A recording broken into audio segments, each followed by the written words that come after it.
مار در ادبیات ما نمادهای مختلفی داره. بر شانه‌های ضحاک نماد اهریمن، در خواب نماد دشمنی پنهان و در ویرانه‌ها نشان از وجود گنجه و چه گنجی ارزشمندتر از دل ماست. مولانا حکایتی داره از مردی که در بیابانی خوابیده بود و مار در دهانش رفته بود. اگه میخواید بدونید در این حکایت مار نماد چیه، با من همراه باشید. سلام، به چنل آوای سحر خوش اومدید. مولانا میگه یک روز مردی در بیابانی خفته بود و خور و پف میکرد. دهانش باز بود، یک مار سیاه و خطرناک داشته از اونجا عبور میکرد، وارد دهان مرد میشه. یک سواری داشته از اونجا میگذشته، این مار رو میبینه که داره وارد دهان مرد میشه، میاد نزدیک مرد. عاقلی بر اسب می آمد سوار، در دهان خفته ای میرفت مار. آن سوار آن را بدید و میشتافت، تا رماند مار را فرصت نیافت. دوید که مار از دهان مرد بکشه بیرون، مار غیب شد. چون که از عقلش فراوان بود مدد، چند دبوسی قوی بر خفته زد. دبوس یعنی تازیانه. چند تازیانه بر اون مرد زد. مرد از خواب پرید، برد او را زخم آن دبوس سخت.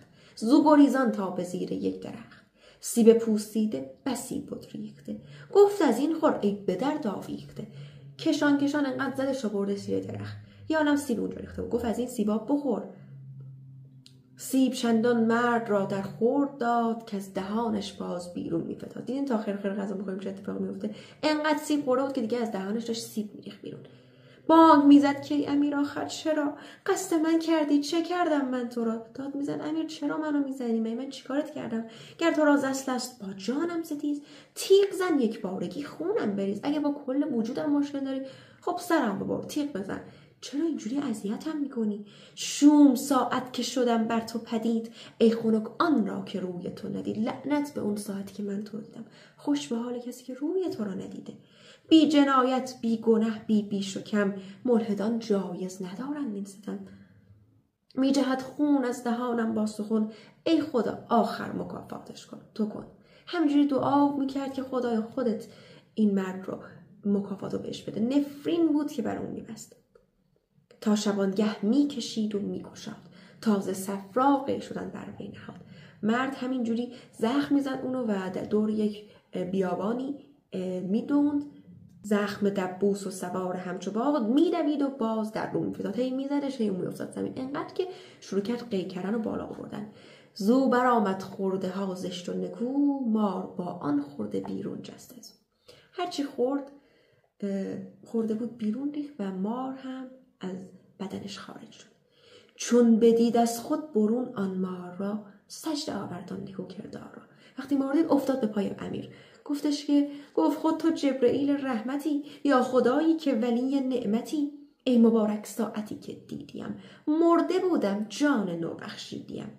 تو مرا جویان مثال مادران، من گریزان از تو مانند خران. گفت خدایا، یادتون اونجا گفت شوم ساعت که شدم بر تو پدید، اینجا گفت ای مبارک ساعتی که دیدیم.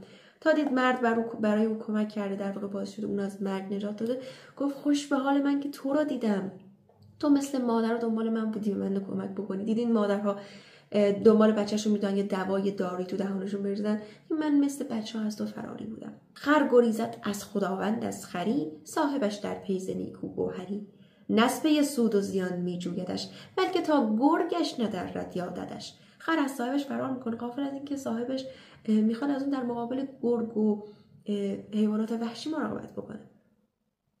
ما انسان ها هم همینیم، یه وقتایی از کسایی که میخوان به ما کمکی بکنن، ما رو هدایتی بکنن، فرار میکنیم. فکر میکنیم میخوان ما آسیب بزنن، غافل از این که ما خود بلای خویشیم، از خود کجا گریزیم. ای خنک آن را که بیند روی تو، یا در افتد ناگهان در کوی تو. ای روان پاک به سود تو را، چند گفتم ژاژ و بیهوده تو را. ای خداوند و شهنشاه و امیر، من نگفتم جهل من گفتان مگیر. میگه ای خنک اون ساعتی که من روی تو رو دیدم، چشمم به جمال تو باز شد. بعد یه لحظه فکر میکنه، میگه ای پادشاه، چرا از اول نگفتی مار تو وجود منه؟ شمه زین حال اگر دانستمی، گفتن بیهوده کی دانستمی. هیچ خاموش کرده می آشوفتی، خاموشانه بر سرم می کوفتی. بس ثنایت گفتمی ای خوش خصال، که مرا یک رمز می گفتی زهال. اگه می گفتی میخوایی چیکار بکنی، خب من اینقدرم ناسزا هم نمی گفتم، یکم تقصیر خودت هم هست، انقدر فحش خوردی. عفو کن ای خوب روی و خوب کار، آنچه گفتم از جنون اندر گذار. همین یکم فکر میکنه، میگه که گفت اگر من گفتمی رمزی از آن، زهره تو آب گشتی آن زمان. گر تو را من گفتمی اوصاف مار، ترس از جانت برآوردی دمار. ترس خیلی چیز قویه و قدرتمندیه. اگر به تو ذره میگفتن این ماری که درون تو چه شکلیه، چقدر مثلا ترسناکه، تو زهره ترک میشدی، دیگه کاری نمیتونستی بکنی، کاری برای نجات خودت نمیکردی. مثل این ماره در واقع مثل یک سرطان بدخیم میمونه. به بیمار بگی سرطان بدخیم داری، برای شیمی درمانی مبارزه نمیکنه. حالا شیمی درمانیش میکنی، موهاش میریزه، ناتوان و زار میشه، ولی کم کم که خوب میشه میگه که دستت درد نکنه پزشک، ای طبیب منو نجات دادی. فرد هم همین، اگر میدونه سرطان بدخیمی داره که زهره ترک میشد. پیامبر میگه که مصطفی فرمود گر گویم به راست، شرح آن دشمن که در جان شماست.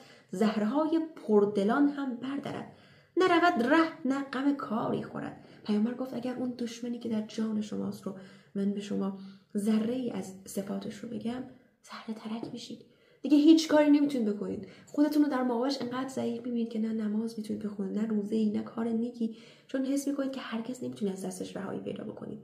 غافل از اینکه این کارها ذره ذره شما رو از اون گرداب و غرقاب میکشه بیرون.